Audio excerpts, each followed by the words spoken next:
नमस्कार दोस्तों, कैसे हो आप सभी लोग। उम्मीद करता हूँ आप अच्छे हैं, मस्त हैं, स्वस्थ हैं, अपने पढ़ाई को निरंतर जारी रख पा रहे हैं। हम डीएलएड सेकंड ईयर की डायरियाँ भर रहे हैं। तो ये हमारा चैनल है मिशन क्लासेज। इस पे आपको डीएलएड बीएसटीसी बीएड शिक्षा शास्त्री संबंधित डायरियाँ भरने के लिए इस चैनल को सब्सक्राइब करना है। ये हमारी डायरी है आज की क्रियात्मक कार्य विद्यालय। ये क्रियात्मक कार्य वाली डायरी है।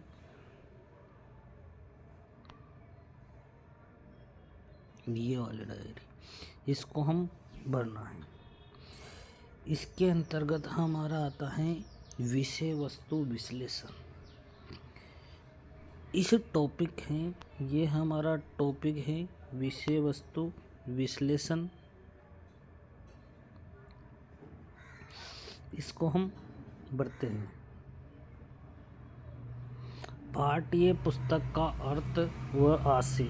पाठ्य पुस्तक मानव की एक महत्वपूर्ण रचना है। मनुष्य अपने अनुभवों, विचारों, अनुभूतियों का पुस्तक के रूप में संचय करता है। पाठ्य पुस्तक ज्ञान संचय का साधन है जिसका लाभ कई पीढ़ी का होता है। पुस्तकों के माध्यम से संचित ज्ञान को शिक्षक अपने छात्रों को प्रदान करता है। मानवीय ज्ञान संचय एवं संचार का साधन पुस्तक है। आज की तकनीक युग में पुस्तकों के अतिरिक्त आधुनिक साधनों और संचार का साधन पुस्तकें, tape recorder, video tape, floppy, microfilm आदि का विकास हुआ है। हेरोल लिकर के अनुसार पाठ्य पुस्तक ज्ञान, अनुभवों, भावनाओं, विचारों, प्रवृत्तियों के मूल्यों के संचय का साधन है। होल वेस्ट के अनुसार पाठ्य पुस्तक शिक्षण क्रियाओं, अभिप्रायों के लिए सुव्यवस्थित चिंतन, ज्ञान का लिखित रूप है। हर्ल और डगलस के अनुसार अध्यापकों के अनुभव एवं विश्लेषण के अनुसार पाठ्य पुस्तक पढ़ाने का महत्वपूर्ण आधार है। प्रभावशाली शिक्षक और शिक्षण के लिए पाठ्य पुस्तक की अहम भूमिका होती है। शिक्षकों को आधुनिकतम ज्ञान पुस्तकों के माध्यम से ही प्राप्त होता है। अब आ गया पाठ्य पुस्तकों की उपयोगिता। पाठ्य पुस्तक की परिभाषाओं में भी इनकी उपयोगिता का उल्लेख किया गया है। एक अध्यापक के शिक्षण के नियोजन और व्यवस्था के लिए पाठ्य पुस्तकों का मुख्य सहायक होती है। B.S. ब्लूम के अनुसार सीखने अनुभवों के समुचित परिस्थितियां पाठ्य पुस्तकों से ही उत्पन्न की जाती हैं। शिक्षण उद्देश्यों की प्राप्ति की जाती है। शिक्षण के उद्देश्यों की प्राप्ति के लिए पाठ्य पुस्तकों की अधिक उपयोगिता होती है। यहाँ पाठ्य पुस्तकों की विशेषताओं की विवेचन किया गया है।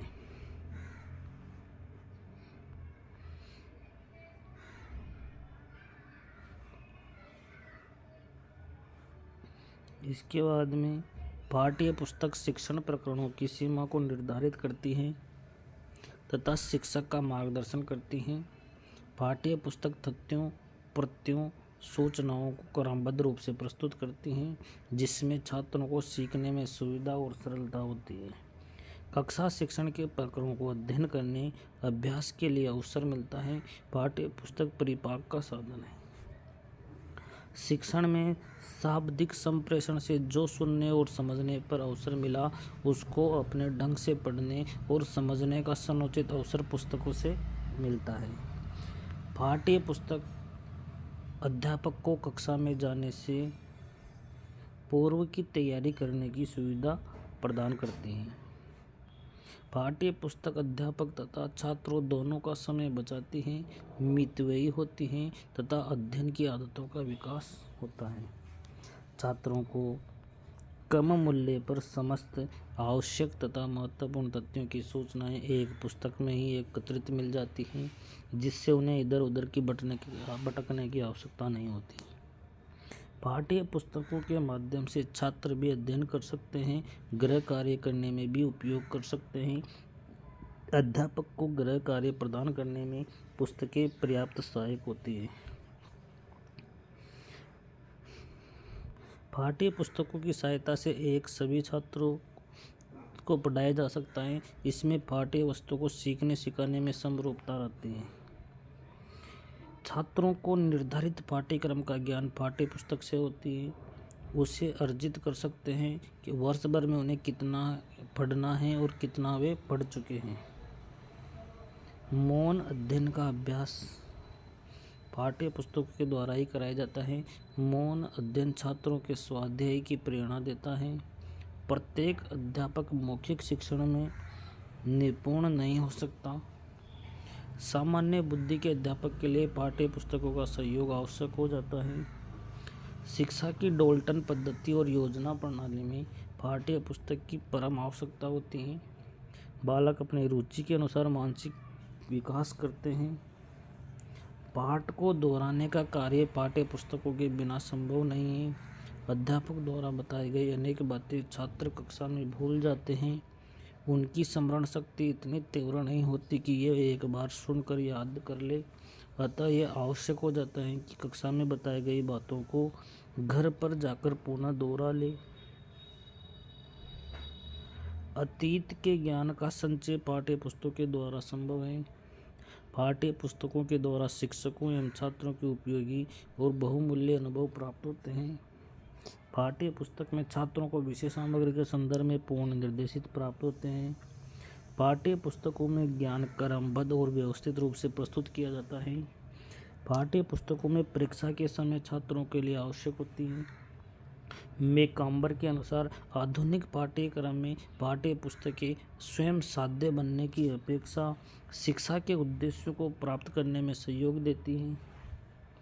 हॉर्न के शब्दों में शिक्षण विधि और पाठ्य वस्तु के सुधार में अच्छी पाठ्य पुस्तकों के स्थान सर्वोपरि हैं। क्रो एंड क्रो के अनुसार न तो केवल पाठ्य पुस्तक और न केवल शिक्षक शिक्षण को सर्वोत्तम साधन है। यदि व्यक्तियों को अपने उत्तरदायित्वों को वहन करने के लिए प्रशिक्षित किया जाता है तो भली भांति चुनी हुई पाठ्य पुस्तकों का भली भांति प्रशिक्षण के सहयोग की आवश्यकता होती है। इसके बाद में पाठ्य पुस्तक के प्रकार एवं स्वरूप। आधुनिक विचार यह है कि पाठ्य पुस्तकें शिक्षक का स्थान ले सकती हैं।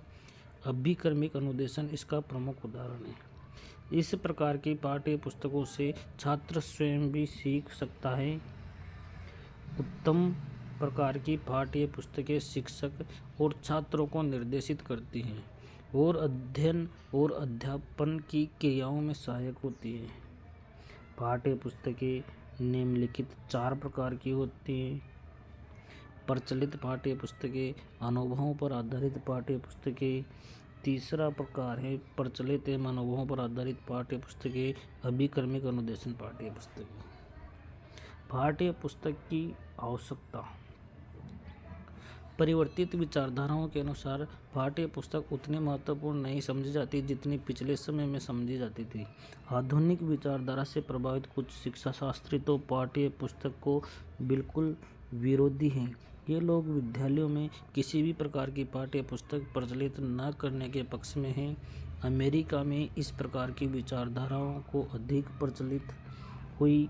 पाठ्य पुस्तक रहित विद्यालय स्थापित करने हेतु अमेरिका में अनेक प्रयोग किए गए, किंतु नवीन विचारधाराओं से प्रभावित शिक्षाविदों के लिए यह अत्यंत दुर्भाग्य की बात निकली है कि अमेरिका में पाठ्य पुस्तक रहित विद्यालयों की स्थापना से संबंधित हुए प्रयोगों का निष्कर्ष इन शिक्षाविदों की विचारधाराओं के विपरीत निकला। इन्होंने निष्कर्ष निकाला कि विद्यालय जीवन से पाठ्य पुस्तक निकाली नहीं जा सकती। विद्यालयों में पाठ्य पुस्तक की क्या आवश्यकता एवं स्थान है, इस प्रकार का उत्तर ज्ञात करने को भी भारत एवं अन्य देशों में बड़ी चेष्टाएं की गई हैं। चेष्टाओं के प्रतिस्वरूप ये निष्कर्ष निकाले गए हैं कि पाठ्य पुस्तक विद्यालय जीवन में बड़ा महत्व रखती हैं। विद्यालय में पाठ्य पुस्तक की अवधारणा निम्न बिंदुओं से स्पष्ट की जा सकती है। Texts book committee of Central Advisory Board of Education की रिपोर्ट के अनुसार वर्तमान शिक्षा प्रणाली की पाठ्य पुस्तक विहीन अवस्था की कल्पना ठीक वैसी ही है जैसी डेनमार्क के राजकुमार के बिना हेलमेट की कल्पना करना। डेनमार्क के राजकुमार के बिना हेलमेट की कल्पना करना। इसके बाद में अगला है, छात्रों को मानसिक विकास तथा मानसिक स्तर इतना ऊंचा नहीं है कि वे विद्यालय में पढ़ाई की हुई विषय वस्तु को एक ही बार में आत्मसात कर सके। उन्हें विषय वस्तु को पुनः पढ़ना पड़ता है, उन्हें फिर कभी विषय वस्तु को दोहराना पड़ता है। इन सब कार्यों के लिए पाठ्य पुस्तक की आवश्यकता होती है। माध्यमिक शिक्षा आयोग ने पाठ्य पुस्तक के महत्व और आवश्यकताओं को स्वीकार किया है। परीक्षा के समय पाठ्य पुस्तक छात्रों की बड़ी सहायता करती है।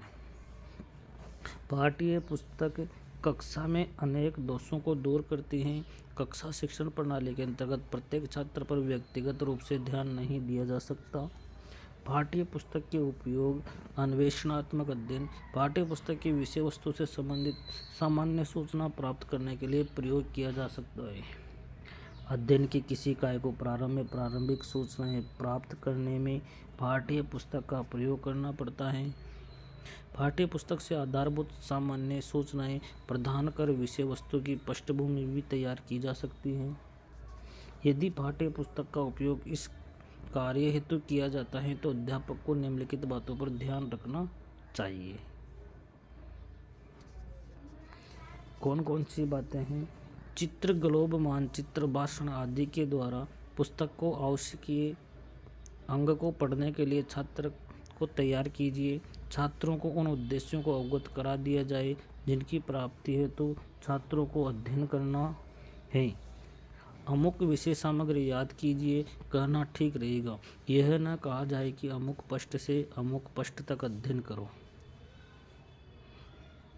छात्रों की शब्दावली संबंधी कठिनाइयों को दूर कर दीजिए। महत्वपूर्ण चित्र, उदाहरण, मानचित्र, व्याख्या, स्पष्टीकरण आदि की तरह छात्रों को ध्यान आकर्षित कर दे। जिनकी अध्ययन क्षमता अत्यंत दुर्बल है उनकी एक विशेष ध्यान दिया जाए। तीव्र बुद्धि बालकों को कुछ कड़ी पुस्तकें अतिरिक्त रूप से दी जाए। इकाई से संबंधित तथ्य एकत्रित करने तो जिस समय किसी इकाई से माध्यम से शिक्षण किया जा रहा है तो उससे संबंधित अनेक उपयोगी सूचनाएं प्राप्त करने के लिए पाठ्य पुस्तक का प्रयोग किया जा सकता है। यदि पाठ्य पुस्तक की इकाई से संबंधित तथ्य एकत्रित करने हैं तो प्रयोग किया जा रहा है। अच्छी पाठ्य वस्तु के गुण। अच्छी पाठ्य वस्तु में विषय वस्तु का संगठन अत्यंत मनोवैज्ञानिक विधि से किया गया होता है। अच्छी पाठ्य वस्तु छात्रों में पढ़ने के लिए स्वयं की रुचि जागृत करती है। अच्छी पाठ्य वस्तु व्याख्या, उदाहरणों आदि की सहायता से विषय को सरल बनाती हैं। अच्छी पाठ्य वस्तु में आवश्यक स्थलों पर मानचित्र, रेखाचित्र, रेखाकृतियाँ, ग्राफ, चार्ट इत्यादि होते हैं जो विषय वस्तु को और भी रोचक बनाते हैं। अच्छी पाठ्य वस्तु की भाषा शैली में सरलता, सरसता और प्रभावशीलता का महान गुण होता है। अच्छी पाठ्य वस्तु का आकार अधिक सुविधाजनक होता है। अच्छी पाठ्य वस्तु विषय वस्तु को छात्रों को मानसिक स्तर के अनुरूप प्रस्तुत करती हैं। अच्छी पाठ्य वस्तु चिंतन करने हेतु नवीन विचार प्रस्तुत करती हैं। अच्छी पाठ्य वस्तु किसी की भावनाओं को आघात नहीं पहुंचाती। अच्छी पाठ्य वस्तु उपयुक्त अध्यायों में विभक्त होती हैं। उनके अध्याय अनेक रूप उपखंडों में विभक्त होते हैं। अध्यायों में विषय वस्तु की व्याख्या हेतु आवश्यक पैराग्राफ होते हैं। अच्छी पाठ्य वस्तु में विषय सूची, शब्दावली आदि की विषयावली होती है। अच्छी पाठ्य वस्तु की शैली विशालता, पूर्ण एवं स्थूलता होती है। ये हमारा चैनल पर ये विषय वस्तु का टॉपिक समाप्त होता है। आप इस चैनल को सब्सक्राइब कर लीजिए, लाइक कीजिए और शेयर कीजिए। ओके, धन्यवाद।